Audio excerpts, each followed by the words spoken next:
Hello! In today's video we're going to be using colors 3 and 10 for our model Ryann. We're going to use the same technique. We're going to use 3 all over Ryann's eyelid. We're just going to completely cover her eyelid with number 3.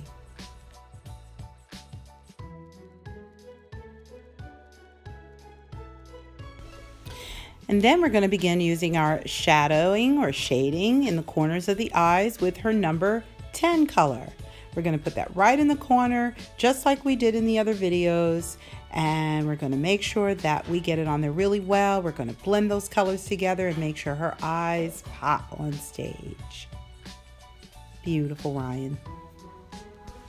And now we're going to apply number 4 on Ryann's cheekbones. We're going to get her to smile nice and big, and we're going to cover her cheekbones front to back in an upward motion.